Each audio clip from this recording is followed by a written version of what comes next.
Vamos a pedir que el Señor en esta tarde nos muestre algunas cositas interesantes acerca de su palabra y sobre todo lo que les acabo de decir, hermano. Estar preparados, tener respuestas correctas, adecuadas, para que cuando los inconversos, la gente que no conocen al Señor, vengan a hacernos preguntas, nosotros podamos responderle correctamente. Bendito sea Dios. Señor, te damos muchas gracias en esta tarde porque en tu palabra, palabra viva, palabra eficaz, encontramos las respuestas, la solución a muchas cosas que el mundo se pregunta e ignora. Te pedimos, Dios mío, en el nombre bendito y poderoso de tu amado Hijo Jesús, que todo lo que compartamos en esta tarde sea de bendición, sobre todo para los que están buscando la verdad, para los que quieren adquirir conocimiento y conocer la verdad, verdad que les hará libres. Ayúdanos en esta tarde, Señor, a la luz de tu palabra, a dar respuestas a tantos interrogantes y preguntas que la gente tiene hoy en día. Nos ponemos en tus manos y pedimos que nos des luz y claridad en tu palabra, para que podamos, Dios mío, creer adecuadamente, estar firmes en la fe, sin titubear, sabiendo en quién hemos creído. Ponemos este tiempo de estudio en tu palabra, en el nombre bendito de Jesús. Amén y amén. Bendito sea el Señor. Hermanos, quiero llevarles a 4 textos para comenzar.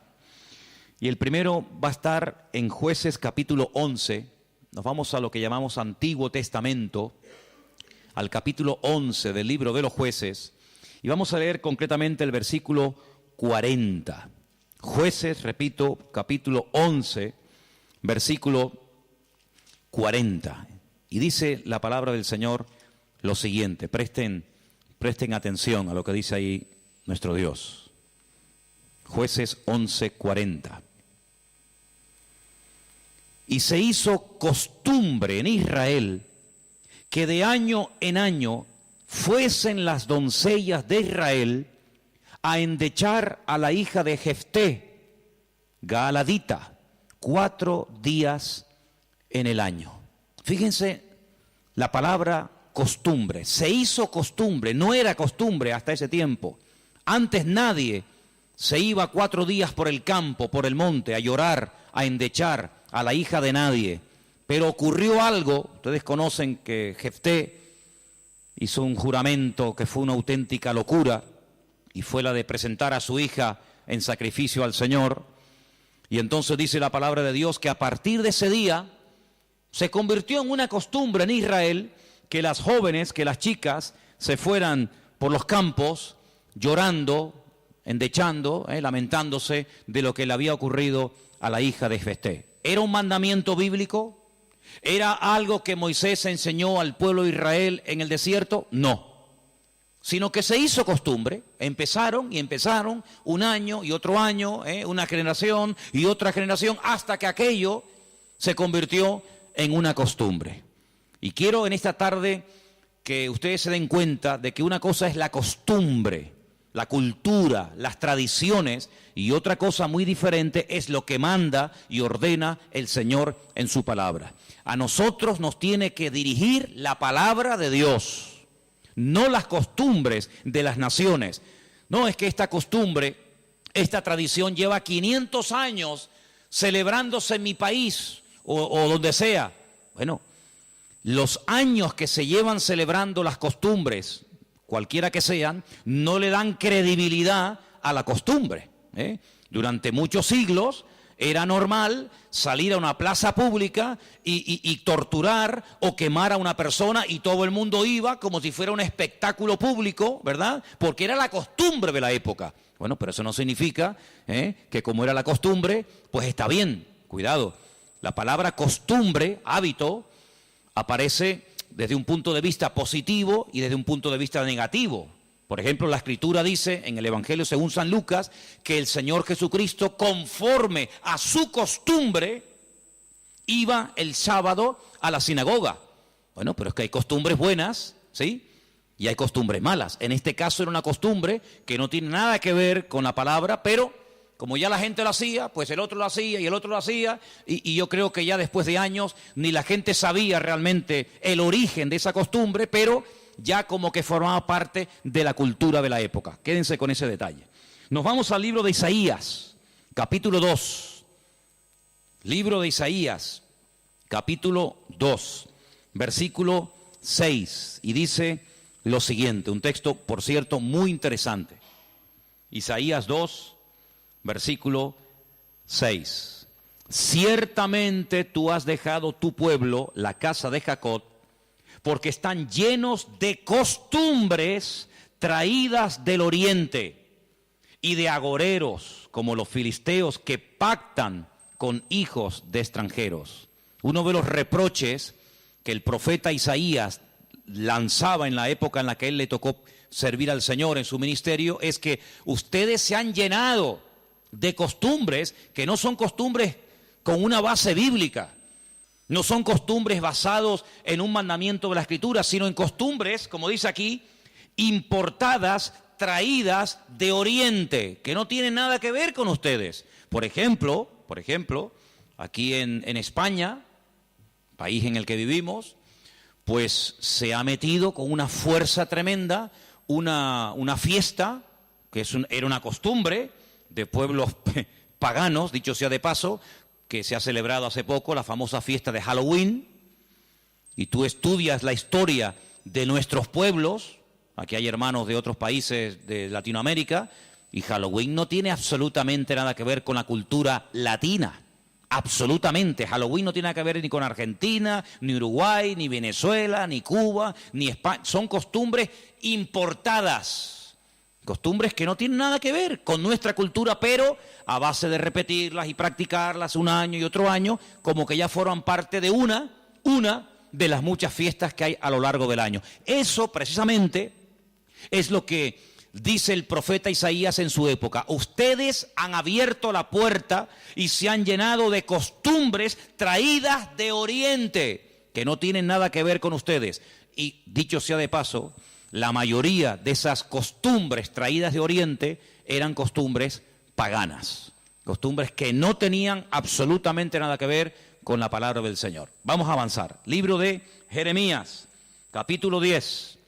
Jeremías, el capítulo 10, leemos lo siguiente, versículo 3, Jeremías 10, versículo 3. Miren qué texto tan interesante. Porque las costumbres de los pueblos son, ¿qué dice ahí? Vanidad, vanidad de vanidades, decía el predicador.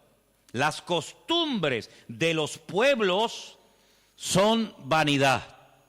Y ahora habla acerca de la idolatría, que era una de las costumbres, no del pueblo de Dios, sino de los pueblos paganos. Ahí la palabra pueblos es la palabra goyín. La palabra goyín significa naciones. Cuando se habla de Israel, se menciona Israel, para que no haya género de duda. Pero cuando se habla de naciones paganas, naciones extranjeras, naciones, digamos, no adoradoras del Dios vivo y verdadero, se les llama goyín, se les llama naciones. Y en este caso dice, las costumbres de esas naciones, de esos pueblos, son todas absolutamente vanidades. Quédense con eso. Vamos a leer un versículo en Ezequiel, profeta Ezequiel, un libro que no sé por qué no se suele leer mucho, pero tiene textos y historias muy interesantes. En el capítulo 11 de Ezequiel, el capítulo 12, dice así: sabréis que yo soy el Señor, porque no habéis andado en mis estatutos, ni habéis obedecido mis decretos, sino que según las costumbres de las naciones que os rodean, habéis hecho. Las costumbres de las naciones que les rodean, esas son las que ustedes están practicando. No los estatutos, ni decretos, ni fiestas, ni celebraciones que nuestro Dios ha ordenado en su palabra, sino que todo lo contrario. Hay momentos, y ustedes seguramente han leído esos pasajes, donde los profetas, tratando de convencer, de sacudir al pueblo de Israel, les decían: a ver, vamos a ver, díganme ustedes un pueblo, una nación que haya cambiado sus dioses, que hayan dejado sus idolatrías por nuestro Dios. Ninguno. Los egipcios, mira que vieron milagros los egipcios, porque las famosas 10 plagas de Egipto eran milagros, eran demostraciones del poder de Dios, ¿sí o no? Totalmente. Dejaron los egipcios al convencerse de que sus dioses no servían para nada, que hicieron el ridículo. Dejaron los egipcios su idolatría para creer en el Dios de los hebreos, en el Dios de Moisés, ¿sí o no? Para nada. Es más, cuando salen de Egipto, ¿qué hace el faraón? Vamos a perseguirlos, vamos a atraparlos y llevarlos otra vez a Egipto para que sean nuestra mano de obra. No se convirtieron, no se arrepintieron. Y mira que vieron la gloria de Dios, un río lleno de sangre. Bueno, eso es algo tremendo. Cruzaban la calle y allí la gente tenía luz y alegría y vida. Y a este lado, muerte, los animales se morían llenos de úlceras, llenos de llagas, miseria, pobreza, muerte. Oiga, aquí hay una diferencia. Esta gente pinta con sangre de cordero las puertas de la casa y no se muere nadie. Y nosotros, los poderosos egipcios, incluido el faraón, se mueren todos los primogénitos. ¿Te parece poca diferencia? Y así podríamos hablar de otras, ¿verdad? Se convirtieron, dejaron su idolatría por el Dios de Abraham, de Isaac y de Jacob. No. Daniel, en Babilonia, ¿cuántas veces vieron la gloria de Dios a aquella gente? Vieron a Daniel sobrevivir toda una noche y no ser atacado por los leones cuando lo metieron en el foso. ¿Se acuerdan, sí o no? Vieron a aquellos 3 jóvenes que les habían cambiado el nombre, que no se quemaron dentro del horno de fuego. ¿Cambiaron? ¿Recapacitaron? Ninguno. Dice, ¿cómo es posible que ustedes habéis podido comprobar que ninguna nación ha dejado sus dioses, su paganismo, para creer en nuestro Dios, y sin embargo ustedes sí lo han hecho? Dejaron al Dios vivo y verdadero para adorar a Moloch, a Milcón, a Astaroth, a Acera, a Baal. ¿Cómo puede ser eso? Pues eso fue lo que pasó. Ellos cambiaron al Dios verdadero por aquellos dioses, y dice el profeta Ezequiel en este pasaje, todo eso que habéis hecho son las costumbres de las naciones que les rodean, pero ustedes, en vez de influenciarles a ellos, que ellos se conviertan a ustedes, ha pasado todo lo contrario. Ustedes se han terminado convirtiendo a ellos. Han adoptado su forma de vivir, su forma de adorar, su forma de cantar, su forma de comportarse. Y esto es algo realmente increíble, porque esto no ha pasado nunca, nunca en la historia de la humanidad. Una nación ha dejado el paganismo, ha renunciado 100% a toda esa mentira y ha abrazado la fe única y verdadera. Sin embargo, ustedes tenían al verdadero y lo han abandonado. Otros profetas utilizaban el término han adulterado, han sido infieles a vuestro Dios para adorar ¿a quién? Al Dios de las moscas, al Dios de los excrementos, como hay por ahí un Dios también en la Biblia que se llama el Dios de los excrementos, para adorar a las criaturas en vez de adorar al Creador. Increíble, increíble. Entonces, los profetas que hemos leído, Jeremías, Isaías, Ezequiel y también en el libro de Jueces, dicen que todo eso, esas costumbres son todas vanidades. Y entonces nosotros como creyentes, que hemos, como dice la Biblia, pasado de muerte a vida, cuando nos convertimos al Señor, cuando salimos de donde hemos salido cada uno, pues tenemos con el paso del tiempo que no solamente decirle al Señor, Dios mío, gracias por haberme salvado, gracias por haberme perdonado los pecados, sino que quiero también pedirte, quiero que me ilumines, porque a lo mejor de mi antigua vida, cuando yo no te conocía, cuando andaba en la ignorancia, cuando estaba en la idolatría, en las costumbres que practiqué yo y mi familia durante toda la vida, Señor, quiero que tú me ilumines, por si acaso todavía puede ser que en mi vida, en mi familia, en mi forma de hablar, de pensar, de vestirme, etcétera, etcétera, todavía quedar algo que no está bien, pero que como lo hace todo el mundo, pues no parece que sea tan malo. Porque si os dais cuenta, hermanos, hay cosas que se hacen hoy en día que están mal, pero sin embargo, como las hace todo el mundo, no se ven mal. Por ejemplo, a mí una de las cosas que me llama la atención, cuando voy a lo mejor a algún supermercado, es que de un tiempo a esta parte, en la parte donde está todo lo que es los puros y los cigarrillos y todo esto, es increíble. ¿Os habéis dado cuenta lo que ponen como advertencia, en las cajas de cigarrillos, el cigarrillo mata, el cigarrillo produce enfermedades pulmonares, cáncer y esto y lo otro.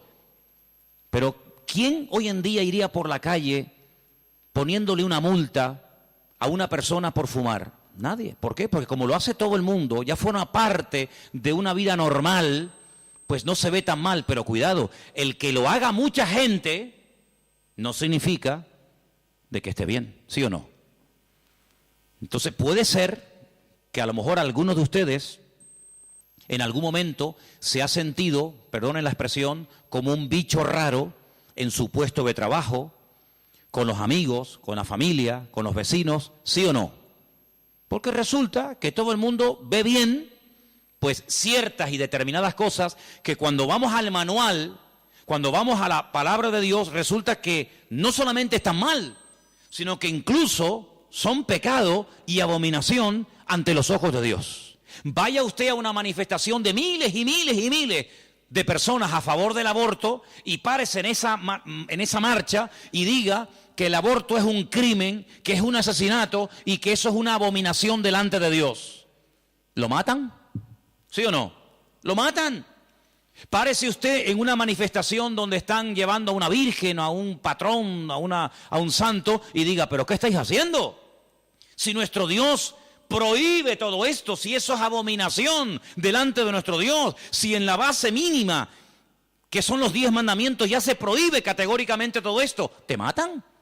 ¿Por qué? Porque es que esto se ha practicado. Y claro, después ves ahí al alcalde, y ves al teniente alcalde, y ves al concejal de no sé qué, y ves a fulanito de tal, y incluso al rey, y ves a la reina, y ves a la...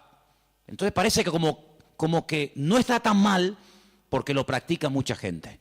Y quiero decirte, querido hermano, que en algún momento de tu vida puede ser que tú te sientas como que vas contracorriente, como que la gente como que no te entiende y como que tú estás en otra frecuencia, en otra onda, y es como algo imposible de que lleguen a un entendimiento. Pero al fin y al cabo yo pregunto, hermanos, ¿nosotros a quién tenemos que agradar?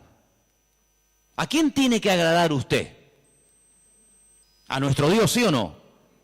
Bueno, pues si por agradar a Dios me pongo en contra de la familia, ¿estás dispuesto a pagar el precio?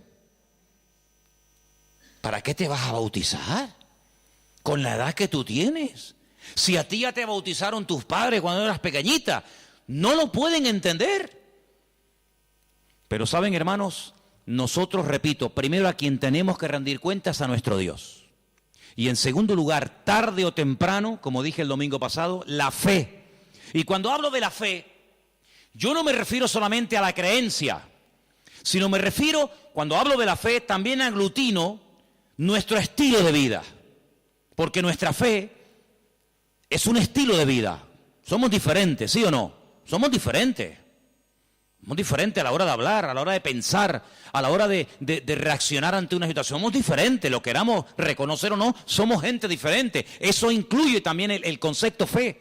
No solamente que creo en un Dios, en un cielo, en un infierno, en la Biblia como palabra de Dios, sino que la fe me lleva a una serie de cambios. Bueno, pues en ese paquete de mi estilo de vida, yo tengo que pararme y decir, ¿lo que estamos haciendo forma parte de una base bíblica o de costumbres que se han ido traspasando de padres a hijos, de generación en generación? Y yo, como he formado parte toda la vida, evidentemente, de este sistema de vida del mundo, pues las he incorporado como algo normal, pero nunca me paré a preguntarme si lo que yo estaba practicando, si lo que yo estaba creyendo era de Dios o era algo totalmente antibíblico.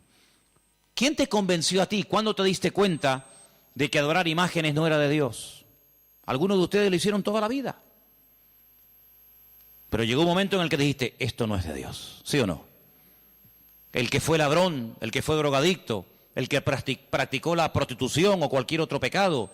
Hay un momento en la vida en el que a la luz de la Escritura, oyendo los mensajes, las predicaciones, leyendo la Biblia, el Espíritu, ¡pam!, te golpeó, ¿sí o no? Te tocó y dijiste, que va, yo no puedo seguir por este camino. Y cuanto más profundices en la Biblia, cuanto más profundices en la palabra, te das cuenta de que uno tiene que cambiar en todo, en todo. forma de hablar, a veces, ¿por qué no decirlo?, hasta en la forma de vestir, ¿sí o no?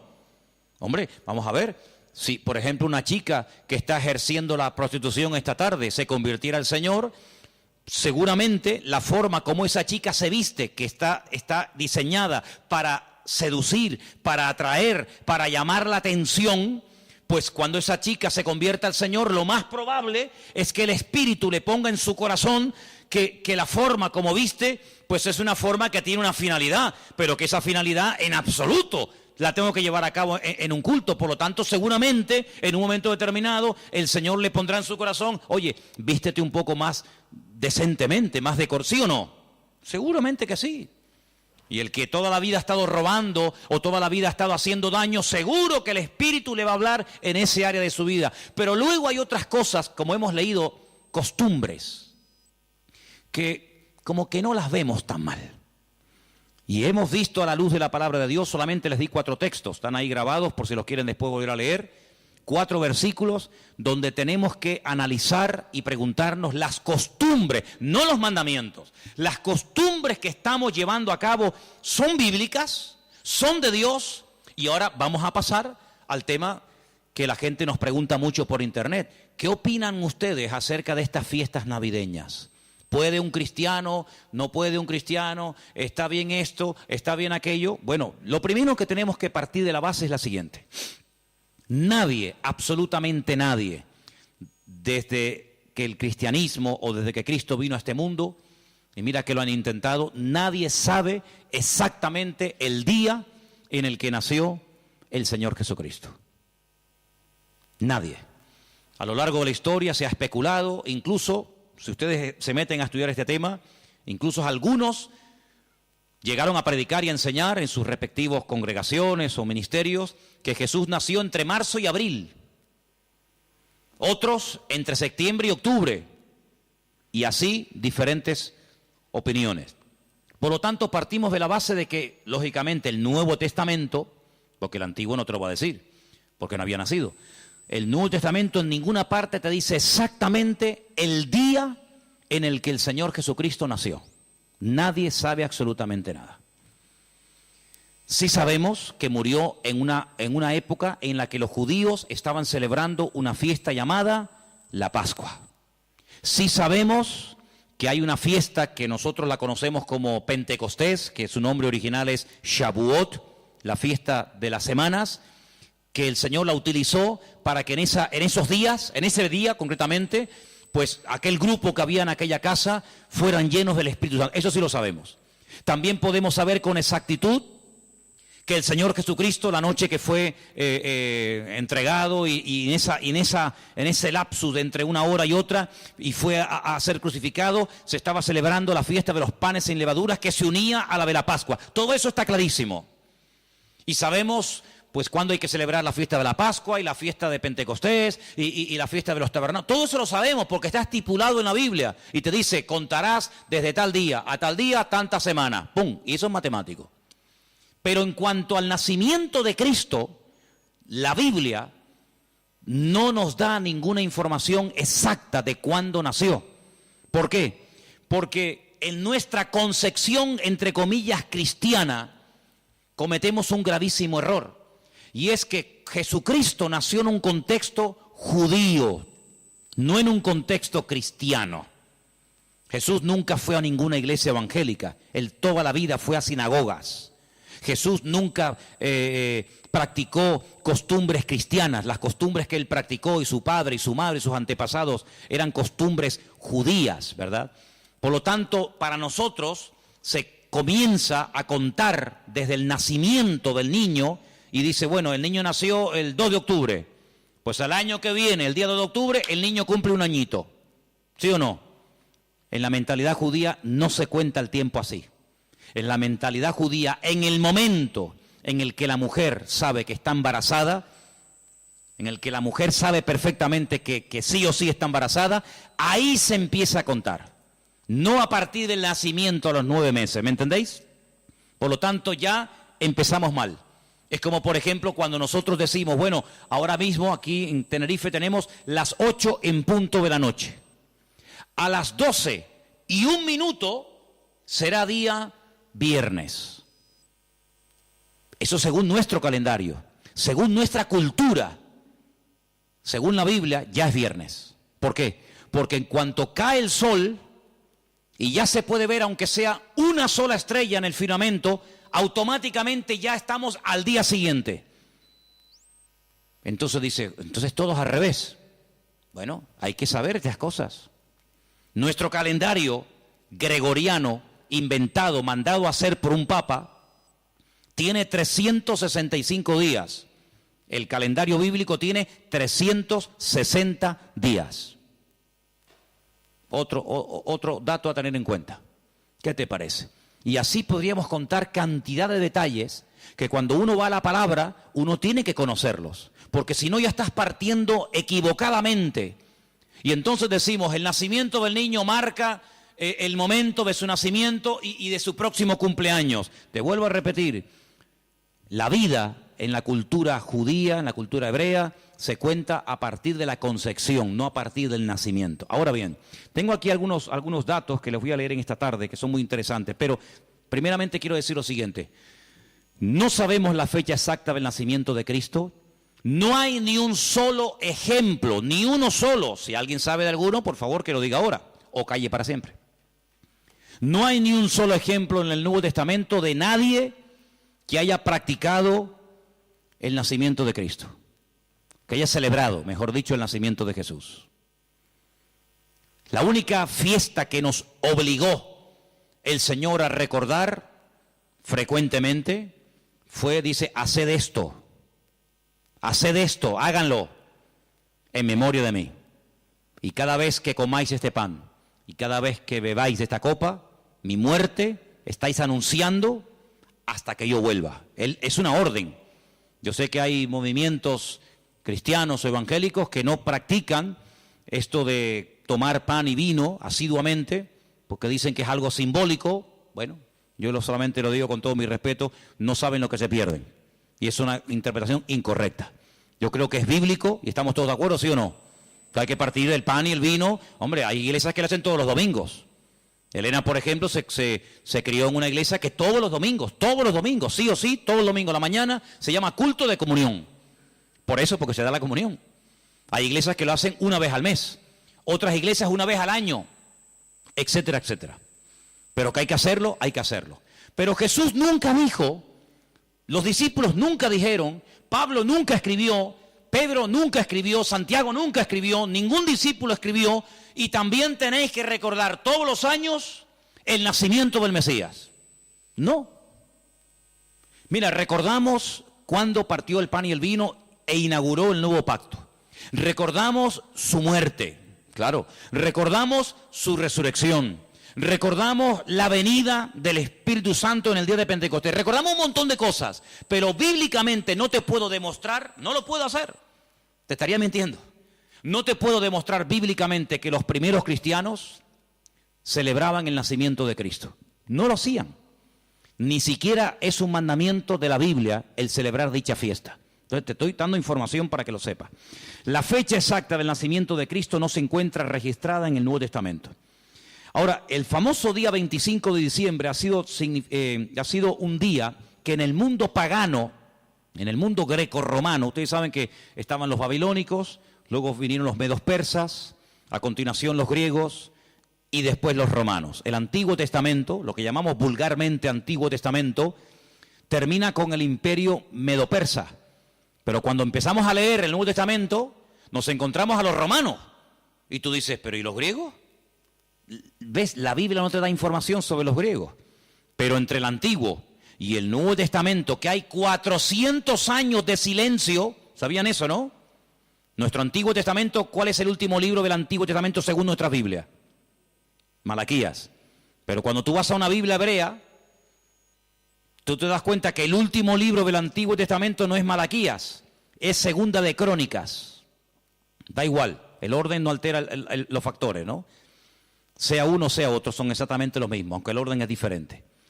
Pero cuando se termina de escribir, cuando el último profeta del Antiguo Testamento terminó su mensaje, supongamos que fuera Malaquías, hasta que encontramos al siguiente profeta predicando. ¿Y quién fue el siguiente profeta entre el Antiguo y el Nuevo predicando? ¿Quién fue? Juan el Bautista. Hay 400 años de silencio. No hubieron profeta entre Malaquías y Juan el Bautista. ¿Y cómo se guiaba la gente? Por la palabra. Ahí estaba todo escrito, todo comprimido, todo condensado, y fue un tiempo de silencio, de palabra profética, pero la palabra ya estaba escrita. Luego la gente querían palabra, vayan a la palabra, valga la redundancia. Vayan a la escritura y ahí encuentran todo. Bien. Entonces, cuando vamos a estudiar la palabra de Dios, nos encontramos que ese imperio que no aparece en el Antiguo Testamento, que son los griegos, que aparece en esos famosos libros que yo he recomendado muchas veces que lean, Primera y Segunda de Macabeos, que son la familia de los Macab, que significa martillo en hebreo. Los macabeos son los que martillaban, los que machacaban. Y en estos días en Israel se está celebrando una fiesta que no tiene una base, vamos a decir, bíblica, sino es un mandamiento bíblico el cumplirla, vaya, pero que es una fiesta que en estos días ya se está celebrando, y les voy a demostrar que Cristo la celebraba, aunque no era mandamiento, Él la celebraba, y es una fiesta que se llama la fiesta de Hanukkah. Y por eso ustedes cuando van a Israel van a encontrar que hay dos modelos de candelabro diferente. Está el famoso menorá, que tiene 7 brazos, y después se encuentran la Hanukkía. Menorá es el de 7, Hanukkía es el de 9. Y tú dices, ¿qué diferencia hay entre uno de 7 y uno de 9? Bueno, te lo voy a decir. El candelabro de 7, la menorá, era el que se utilizaba primeramente en el tabernáculo y después en el templo, pues para iluminar. No había luz eléctrica, no había un interruptor y se encendía la luz, sino que se ponía aceite, ¿verdad? Se iluminaba para que el sacerdote pudiera moverse y pudiera ministrar en el templo, ¿verdad? Ya dimos en su día una explicación de que el primer versículo, quédense con este dato, el primer versículo de los primeros 5 libros de la Biblia, Génesis 1.1, Éxodo 1.1, Números 1.1, Levítico 1.1 y Deuteronomio 1.1, nos explican todo lo que tiene el menorá. ¿Cuántas palabras tiene en hebreo el primer versículo de Génesis? 7 brazos. Otra característica de la menorá la encontramos en Éxodo 1.1 y así sucesivamente, pero no voy a entrar en detalles acerca de eso. Pero en la época de los seleucidas, en la época de los griegos, déjeme que les cuente algo de historia, que es bueno saberlo. Cuando Alejandro Magno muere, dicen que era homosexual, no dejó descendencia.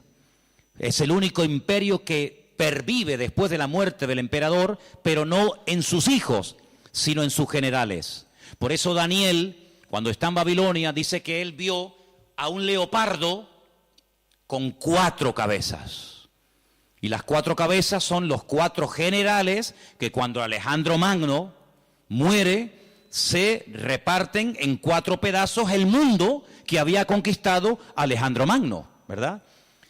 Uno de los trozos que se reparte tenía que ver con Israel.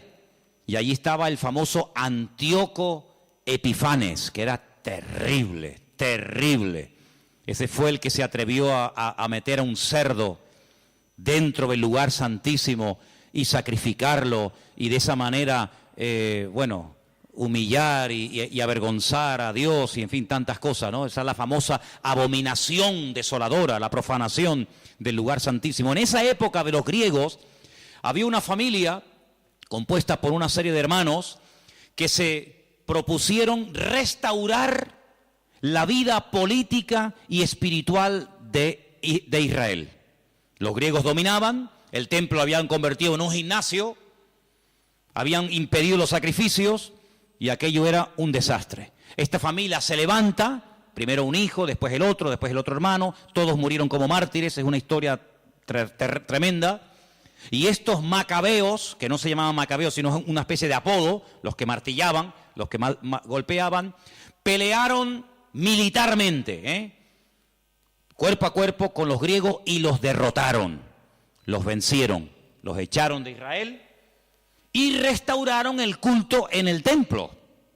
Pero resulta que el aceite que se utilizaba para las lámparas del candelabro, en este caso de la menorá, no llegaba, porque lleva un proceso y se tarda un tiempo en elaborar ese aceite específico para la menorá. Había muy poco aceite. ¿Qué ocurrió? Oraron al Señor y el Señor hizo que la poca aceite que quedaba durara milagrosamente más tiempo de lo que habitualmente duraba. A partir de ese momento, para recordar el milagro de que el Señor permitió que el aceite durara más tiempo de lo habitual, se comenzó a celebrar la fiesta de la Hanukkah, la fiesta de las luces, la reinauguración del templo. Entonces, en esta época del año, para recordar ese milagro, se enciende con la vela del centro, cada día una vela diferente, hasta llegar a 9 velas, porque ese fue el tiempo que duró el aceite. Y eso es lo que significa la fiesta de Hanukkah. Ahora ustedes pueden ver, dice, y Jesús subió al templo a la fiesta de la dedicación del templo. Y tú dices, ¿y qué fiesta es esa? Porque ahí no dice Pascua, ahí no dice Pentecostés, ahí no dice tabernáculo, dice a la fiesta de la dedicación del templo. Pero si el templo ya estaba inaugurado cuando Cristo vivía. Pero era la fiesta en la que se recordaba la reinauguración del templo cuando los macabeos derrotaron a los seleucidas, a los griegos, y entonces esa era la fiesta de Hanukkah que Cristo la celebraba, Juan capítulo 10. Entonces Cristo, que sabía la historia de esa fiesta, dice, yo soy la luz del mundo. Y la gente sabía lo que estaba diciendo, porque así como este aceite, esta luz se enciende, yo soy ahora la luz del mundo. Y posteriormente a sus discípulos le dice, y ahora también vosotros sois la luz del mundo. Y todo está basado en algo que pasó en aquel tiempo. Entonces, cuando vamos al Nuevo Testamento, nos encontramos que nos dice la Biblia quién gobernaba en el Imperio Romano en el tiempo del nacimiento de Cristo. Pero cuando se hace el calendario gregoriano o cristiano, vaya, el que tenemos ahora mismo nosotros, se cometió una gravísima equivocación. Algunos calculan que del verdadero calendario bíblico al que usamos actualmente puede haber una diferencia entre 4 y 6 años. Es decir, que en vez de estar ahora en el 2015, estaríamos ahora 4 años o 6 años más de lo que estamos. Y eso es bueno saberlo, porque la Biblia nos da datos acerca de lo que va a ocurrir en cada tiempo, y por eso estamos viendo profecías cumplidas nosotros en este momento, que tú dices, pero no me encaja el tiempo. Claro, no te encaja el tiempo si te llevas por el 2015, pero si te llevas por el calendario bíblico, te encaja todo de una forma maravillosa, porque Dios no se mueve con el calendario inventado por don Gregorio, sino Él se mueve por el calendario inventado y creado y dado por Él en su bendita palabra. ¿Cuántos dicen amén? Entonces, sigo leyendo esto que está muy interesante. La historia de la Navidad parece tener los primeros antecedentes entre el 320 y 353 después de Cristo. Es decir, que hasta el 350 y pico después de Cristo, ningún cristiano, ninguna iglesia practicaba o celebraba lo que vulgarmente llamamos la Navidad. Durante más de 300 y pico de años, esto no existía. ¿Qué te parece? Yo dije un día que si ustedes quieren ver la transformación terrible que experimentó el cristianismo, tienen que leer detenidamente lo que pasó en el Concilio de Nicea. Ahí en Google, se meten, Concilio de Nicea, estudien, lean lo que allí pasó. El cristianismo del 300 para atrás era diferente al cristianismo que se vive hoy en día del 300 y pico hasta nosotros. Todo cambió, hermanos, todo cambió. Entonces fue en esa época, en ese tercer siglo, cuando se comenzó a decir que Cristo había nacido el 25 de diciembre. ¿Por qué? Porque era la fiesta, era el día más pagano del año. Se celebraba el culto al dios Saturno, y el dios Saturno era el dios de las cosechas, y era un día de celebración, pero de celebración pagana, de sacrificios en agradecimiento al dios Saturno. Era el solsticio de invierno en el hemisferio norte, y ahí dijo alguien, bueno, vamos a utilizar el día más pagano del año cuando se adora al sol, vamos a utilizarlo y lo vamos a cristianizar para que de esa manera también nosotros los cristianos formemos parte de la festividad y de la alegría a nivel mundial. Desde finales del siglo IV, el cristianismo, finales del siglo IV, el cristianismo comienza con la famosa tradición de la Navidad, y el Papa Julio I dijo que Jesús había nacido el 25 de diciembre. ¿De dónde lo sacó? De ninguna parte, se lo inventó, porque la Biblia no dice que Jesús nació el 25 de diciembre, pero él, como era el Papa, cualquiera le llevaba la contraria. Era el día en el que se celebraba, como acabo de decir, el solsticio de invierno en la antigüedad, y era el día en el que las costumbres y las tradiciones heredadas, las costumbres y mitos y leyendas más aberrantes se llevaba a cabo, y entonces se utilizó para que la gente supiera que también Cristo había nacido en esa época, y de alguna manera pues utilizar el paganismo, utilizar las festividades, pues para decir, bueno, Cristo también nació en esta época, ¿no? En el año 540, un monje llamado Dionisio, cuyo apodo era el Exiguo, en el cálculo de las fechas propició la fijación de una fecha errónea en cuanto al nacimiento de Cristo. El error incluso hasta en el año, porque se cree que Jesús nació 4 o 6 años antes de lo que realmente esta gente decía. El tema de las fechas, ya hemos dicho, es algo muy controvertido, pero al final se llegó a la conclusión de que Cristo había nacido en esa época, y los cristianos comenzaron a practicarlo como parte de la cultura o de la tradición. Hay muchos relatos en los que cuenta la historia que miles y miles de cristianos se dejaron matar, quemar, crucificar y torturar hasta la muerte porque se negaban a celebrar la famosa Navidad el 25 de diciembre. Así que hermanos nuestros en la fe han muerto quemados, torturados y crucificados por negarse a formar parte de una fecha inventada, creada por el hombre, rodeada de paganismo, donde una de las costumbres que había era sacrificar toros, sacrificar animales, cortarle los testículos a estos animales y colgarlos en los árboles.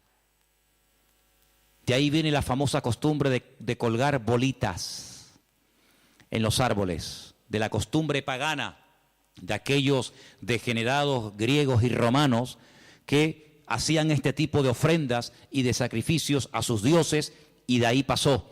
Luego se prendía fuego al árbol, pero claro, prender fuego al árbol, pues en una casa particular es una temeridad, y entonces a alguien con el paso del tiempo se le ocurrió ponerle un montón de luces para que represente aquel fuego, que evidentemente no se puede hacer hoy en día por sentido común, pero entre las bolitas y el fuego que se pone, las luces que se pone, pues es lo más parecido a aquellas bolitas que se ponían colgadas en los árboles, y al mismo tiempo las luces representan el fuego, que por cuestiones obvias no se pueden poner hoy en día.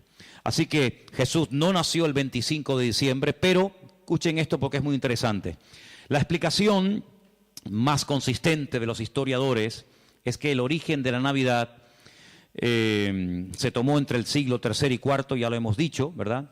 El porqué de la elección de esta fecha, bueno, se relaciona con la necesidad de la reciente oficializada religión cristiana de imponerse sobre las tradiciones de los cultos paganos romanos. En aquel tiempo el mundo estaba dominado por el Imperio Romano, se adoraba a Saturno, como el Imperio Romano a través del emperador Constantino supuestamente se había convertido. Dejemos de celebrar en el 25 de diciembre la fiesta a Saturno, pero claro, ahora está todo el mundo acostumbrado a practicar el 25 de diciembre a Saturno, ¿y ahora qué hacemos? Ahora somos cristianos. Bueno, pues sigamos celebrándole igual, pero a Saturno ya no podemos, somos cristianos. Bueno, a Saturno no, a Cristo. El mismo perro, pero con distinto collar.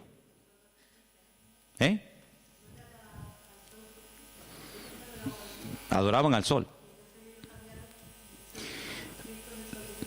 Sí. Ellos pueden decir misa. Los papas eligieron el 25 de diciembre como día del nacimiento de Jesús, como una estrategia para el proceso de expansión del cristianismo, en el que sistemáticamente se buscó absorber y fusionar toda celebración de ritos paganos con las nuevas creencias o fe de los cristianos. Por lo tanto, bíblicamente, si alguien te para en la calle y te dice que la fiesta de la Navidad, que se suele celebrar el 25 de diciembre, tiene un trasfondo pagano, no se te ocurra llevarle la contraria ni decirle que no es así, porque vas a ser el más rotundo ridículo. Efectivamente, el día 25 de diciembre era una fiesta, la fiesta más pagana en todas las culturas del Imperio Romano, donde se hacían auténticas barbaridades, sacrificios humanos, sacrificios de animales, ofrendas brutales de sangre, etcétera, etcétera. Como supuestamente, repito, el Imperio Romano dejó el paganismo y abrazó la fe cristiana que había perseguido durante más de 300 años, pues ahora ¿qué hacemos? Ahora nos encontramos con un dilema. Bueno, lo solucionamos fácilmente. Seguimos manteniendo el día, seguimos manteniendo las costumbres de dicho día, ¿vale? Seguimos celebrando todo exactamente igual, pero en vez de a Saturno, en vez de a divinidades falsas, pues la celebramos a Dios y total, aquí no ha pasado absolutamente nada. A base de repetir y de repetir y de practicar, un siglo, otro siglo, una generación, otra generación, nos hemos puesto hoy en día en el año 2015, aparentemente después de la era cristiana, y resulta que hemos abrazado unas costumbres y unas prácticas que nosotros no lo hacemos con ninguna mala intención, ¿no? Nosotros no lo hacemos porque creemos en el paganismo, ni mucho menos, pero sin darnos cuenta estamos practicando y celebrando y haciendo cosas que tienen un trasfondo totalmente pagano, pero después queremos que los paganos cambien cuando los paganos lo que han hecho es que nos han cambiado a nosotros.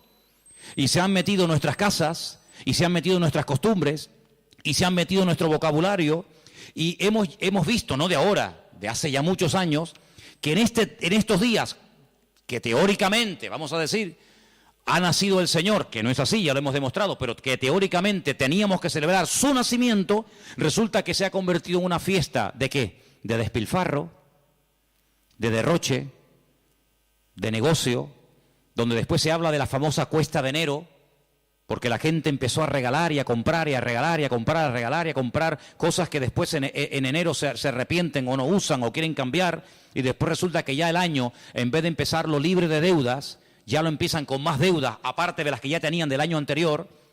¿Por qué?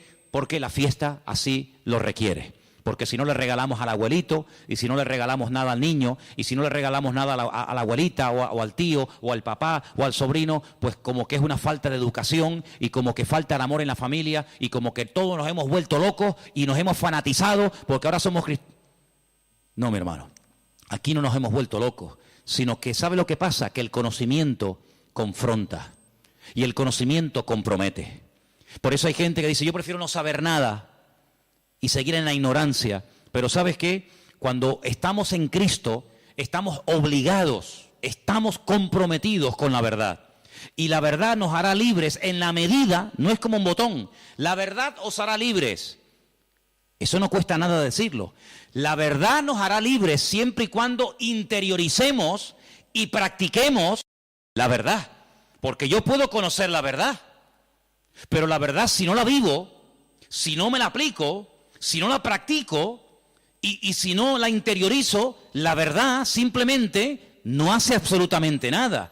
No es como un amuleto. ¿Cuánta gente ha comprado antaño la Biblia? ¿Cuántos hogares tenían un pedazo de Biblia enorme y la tenían ahí en la estantería? ¿Por qué? Porque, hombre, es la palabra de Dios. Pero es que la palabra de Dios no es un amuleto. No es como el que pone una herradura. No es como el que pone una ristra de ajos. No es como el que recurre a un amuleto, que los hay en todas las religiones. Los judíos también tienen un montón de amuletos, ¿eh? No se pueden ustedes imaginar. La famosa segulá y tantos amuletos creados y diseñados y vendidos y bendecidos por los rabinos para protección del mal de ojo, para protección de no sé qué, para protección de los malos espíritus. En todas las religiones siempre ha habido amuletos, pero la verdad, la Biblia no es un amuleto, es un estilo de vida que nos lleva a comprometernos y nos lleva a decir: Señor, perdóname, porque he estado creyendo y practicando y encima enseñando y transmitiendo una mentira, creyendo que es una verdad. Y no hay nada peor que creer que algo de mentira es una verdad y yo la practico en mi vida.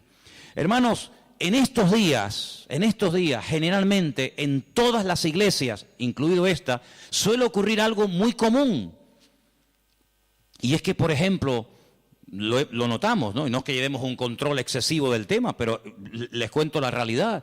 Muchísimos creyentes se gastan el dinero que tienen y el que no tienen, y se olvidan muchas veces de lo que tenían que haber apoyado con su dinero a la obra de Dios.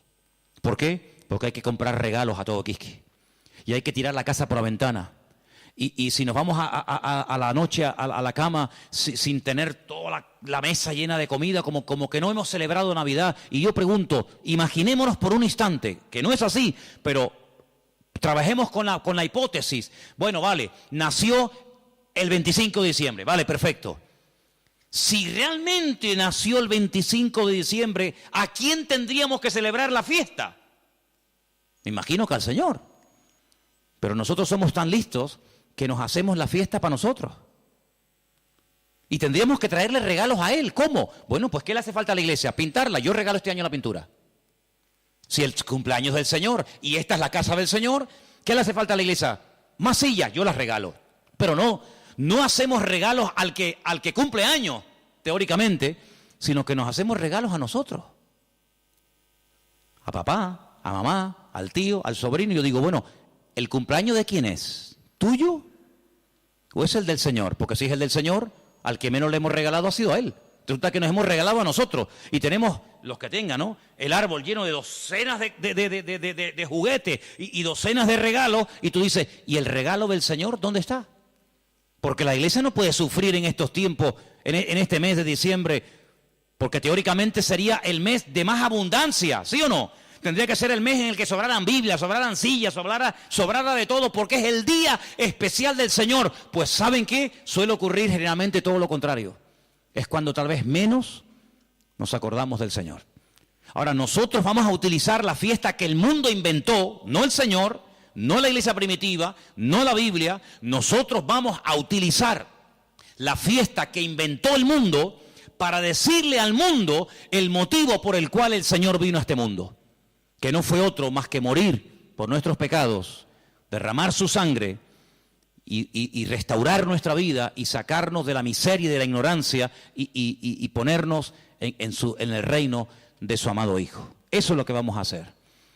El mundo que celebre lo que quiera. No es un tiempo para derroches, ni despilfarros, ni borracheras. No es un tiempo para trasnochar y tirar la casa por la ventana y parece que si no le regalo un suéter o un pantalón o una camisa, fulano se enfada y me mira, pues que me mire como quiera. Pero no es un tiempo para nosotros. Tendría que ser en todo caso un tiempo de más oración, de más compromiso, de más reuniones, de más entrega. Tendría que ser eso. Si verdaderamente nació en esta época, tendría que ser eso. Pero lamentablemente vemos que no lo es. Y entonces, amados hermanos, resumiendo un poco todo esto, ¿qué vamos a hacer nosotros? Vamos a decirle al mundo, claro, nosotros creemos que Él vino.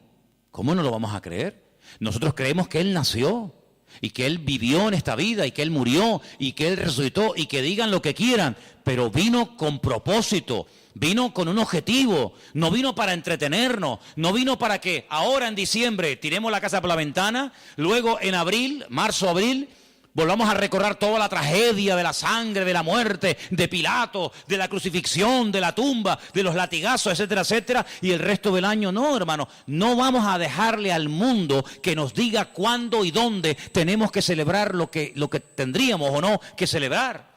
¿Qué es lo que tenemos que celebrar? Lo que dice la Biblia. Haced esto en memoria de mí. Ahí tienes ya un ejemplo. Si dice el Señor, nos dice el Señor, haced, cumplid con esto en memoria de mí, Bueno, ahí tenemos una obligación, pero en ninguna parte mi Señor, nuestro Señor, ni a ti ni a mí, nos dice, y una vez al año recuerden que el 25 de diciembre yo nací, porque dicho sea de paso, cuando Cristo nació, la palabra diciembre ni existía, porque ni ese mes existía cuando el Señor Jesucristo nació, sino que estamos hablando de términos y de palabras creadas, diseñadas e inventadas por los hombres. Y quiero que este año sea diferente. Debe ser diferente este año en nuestras casas. Lo dije hace mucho tiempo, cuando pongamos la mesa y nos juntemos los hermanos, los amigos, los familiares, etcétera, pongan en la mesa un cubierto como si Él estuviera sentado en la mesa con nosotros. Para que cuando venga un inconverso te diga, oye, ¿y ahí no se va a sentar nadie? Sí, ahí está sentado esta noche el Señor con nosotros. ¿Y eso? Sí, porque queremos que el Señor esté sentado en nuestra mesa. Porque si el Señor no está sentado en esta mesa, ¿qué rayo estamos celebrando nosotros aquí esta noche? ¿Qué estamos celebrando? ¿Un banquete? ¿Qué estamos celebrando? Si el Señor no está sentado en esta mesa, ¿qué hacemos aquí tú y yo? Es una cena normal y corriente como cualquier otra, pero queremos invitar al Señor a nuestra casa. Queremos que coma con nosotros, que viva con nosotros, que duerma con nosotros, que entre con nosotros, que salga con nosotros. Nuestra vida no gira en torno a fiestas, porque nuestra fiesta se llama Cristo. Y nuestra fiesta desde el 1 de enero hasta el 31 de diciembre. ¿Cuántos dicen amén? No tenemos que decir, ahora el nacimiento, ahora la muerte. Todos los días yo recuerdo que Cristo vino a este mundo a morir por mí. ¿Sí o no? Todos los días yo recuerdo que Él murió por mí en la cruz. Todos los días, no solamente el domingo de resurrección, allí en el Parque La Granja. Yo todos los días recuerdo que el Señor resucitó al tercer día. Yo todos los días recuerdo que Él está vivo. No tengo que decir, bueno, ahora esto. Ahora, ¿quién nos marca a nosotros el calendario? Lamentablemente, ¿sabe quién nos marca el calendario? El mundo.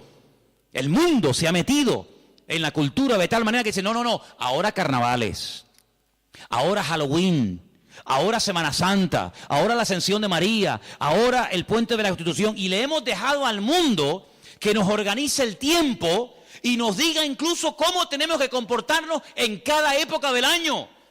Claro, nosotros gracias al Señor somos cristianos y muchas de esas cosas ya no las hacemos, pero el que es mundano, el que no es cristiano, dice, carnavales, ¿me tengo que disfrazar? Me tengo que disfrazar, ¿por qué? Porque el mundo dice que ahora es cuando yo me tengo que hacer de disfrazar y hacer el idiota durante una semana o 15 días, pero luego no, ahora dice, no, ahora viene la cuaresma, ahora viene la resignación, el perdón, la ceniza, no sé qué, no sé cuánto. No, ahora viene la Semana Santa, no, ahora viene no sé qué. Y le hemos dejado al mundo que organice nuestro tiempo y nuestro estilo de vida. Nuestro tiempo y nuestro estilo de vida, ya lo dijo el Señor cómo tiene que ser. Si a alguien le interesa, aquí lo tienen.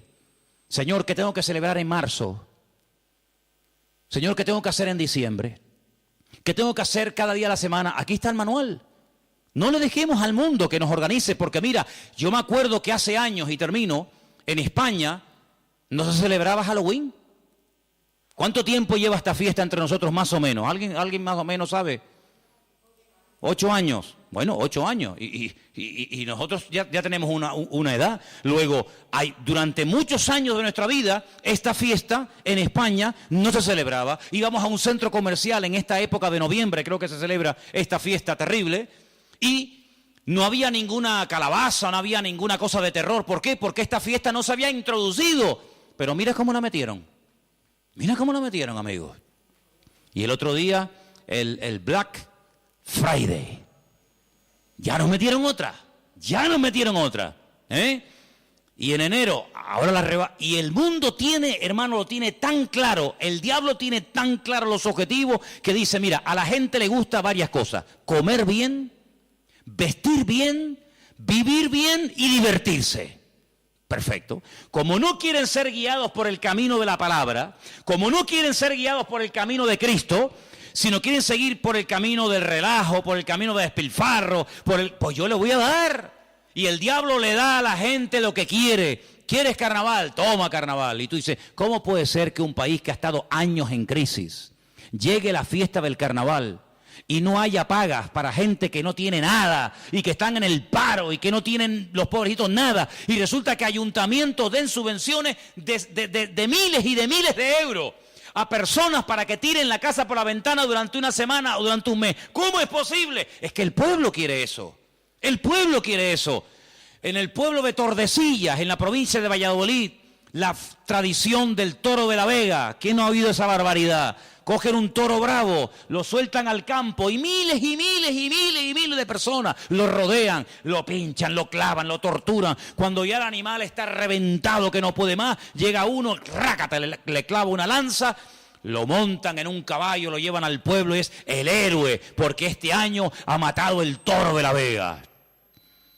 Cuando van allí la gente a protestar en contra de esta fiesta, cuando han ido ecologistas o personas que dicen, oye, pero ¿cómo puede ser esto?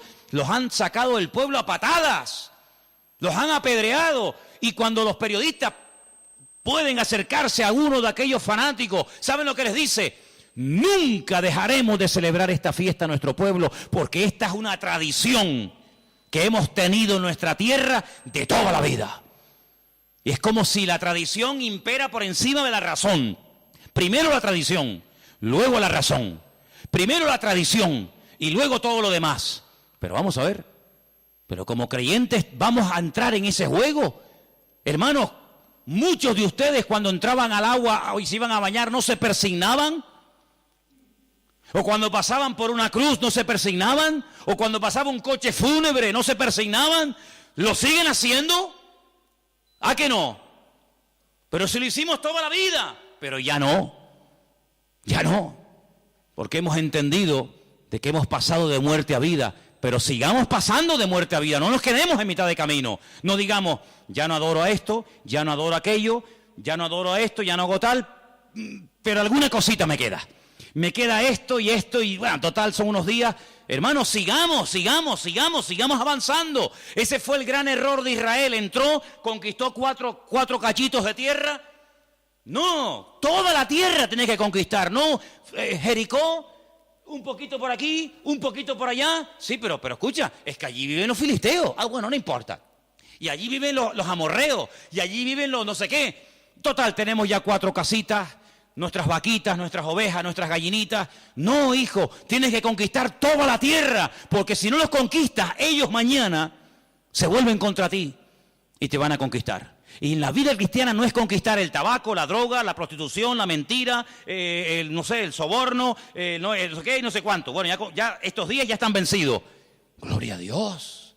Pero ven para acá. ¿Y esto? ¿Y esto? Horóscopo. ¿Cómo? ¿Sí, horóscopo? Ay, amigo. No, pero es que ya no fumo, ¿no? Que no estoy hablando de eso. Eso ya está. Todavía tienes un poquito de horóscopo. Un poquito ahí de no sé qué. ¿Esto cuándo lo vas a conquistar? Lo que has conquistado no es excusa para no seguir conquistando lo que te falta. Es más, si has conquistado y superado cosas tremendas, te tienes que agarrar a eso y decir, Señor, como tú me ayudaste a conquistar y a vencer esto, que para mí era algo grande, importante, agárrate a eso y sigue practicando cosas. Porque yo te voy a decir una cosa. Cuando el Señor llamó a Gedeón, ¿se acuerdan? Llamó a Gedeón y le dice, mira, ven para acá. Tu padre tiene un ídolo en la casa y lo adora. Levántate y rómpeselo. Y Gedeón dice, el ídolo de mi padre. Dice, sí, porque él no lo va a romper nunca. Entonces tú, que tienes las ideas más claras que él, ayúdalo, desata a tu padre. Porque si tú le dices a tu padre, papá, Dios me ha dicho que rompas el ídolo, tu padre nunca lo va a hacer.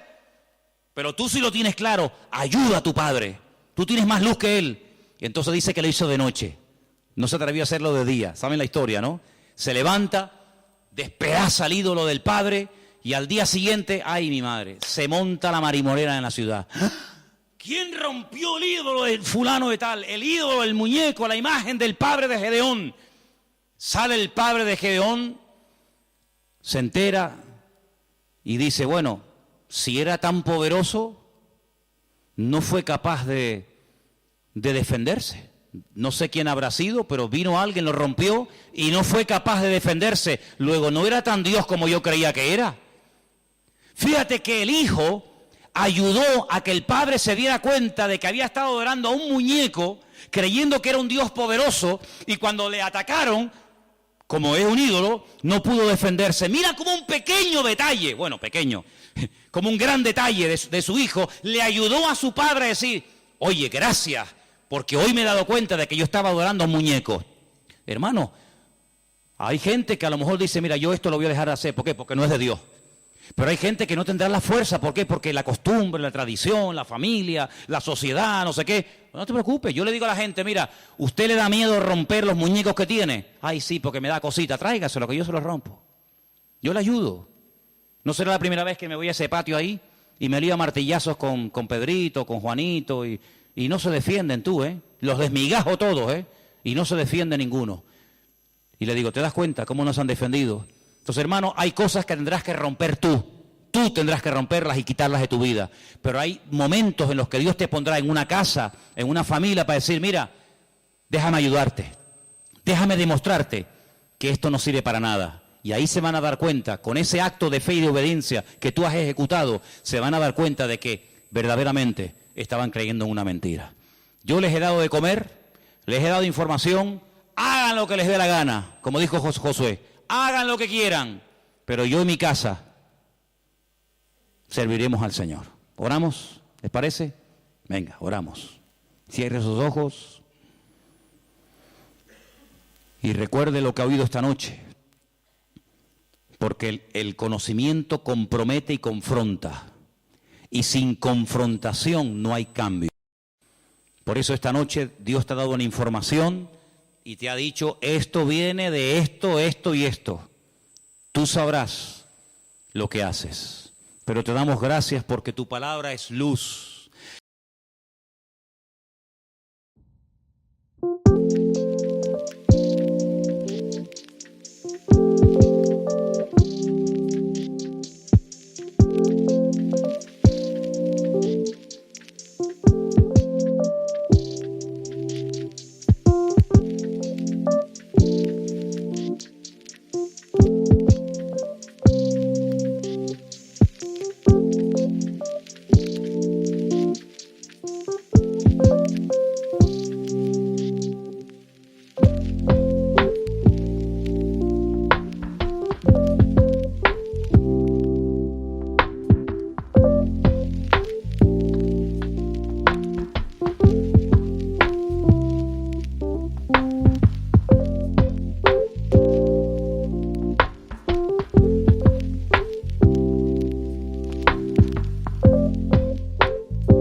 ਸਾਡੀ ਔਕਾਤ ਦੁਨੀਆ ਤੋਂ ਵੱਖਰੀ, ਦਿਲ ਵਿੱਚ ਦਮ ਤੇ ਅੱਖਾਂ ਵਿੱਚ ਸ਼ਕਤੀ। ਜਿੱਥੇ ਵੀ ਲੰਘੇ ਛੱਡ ਦੇ ਰੌਣਕ, ਪੰਗਾ ਲੈ ਕੇ ਵੇਖ ਕਰਦੇ ਸਭ ਨੂੰ ਸ਼ੌਕ।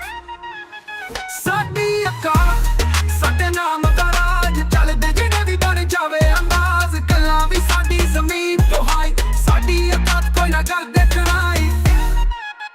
ਸ਼ਹਿਰ ਦੇ ਵਿੱਚ ਵੀ ਸਾਡੀਆਂ ਗੱਲਾਂ ਮਸ਼ਹੂਰ, ਸਾਡੀ ਚੱਲ ਚੱਲਦੀ ਜਿਵੇਂ ਹਵਾ ਦੀ ਧੂੜ। ਦਿਲ ਵੀ ਰੱਖਦੇ ਸਾਫ਼ ਤੇ ਬੜਾ, ਪਰ ਪੰਗਾ ਲਿਆ ਤਾਂ ਕਰਦੇ ਜੱਡਾ। ਸਾਡੀ ਔਕਾਤ ਸਾਡੇ ਨਾਮ ਦਾ ਰਾਜ, ਚੱਲਦੇ ਜਿਹੜੇ ਵੀ ਬਣ ਜਾਵੇ ਅੰਦਾਜ਼। ਗੱਲਾਂ ਵੀ ਸਾਡੀ ਜ਼ਮੀਨ ਤੋਂ ਹਾਈ, ਸਾਡੀ ਔਕਾਤ ਕੋਈ ਨਾ ਕਰਦੇ ਟਰਾਈ।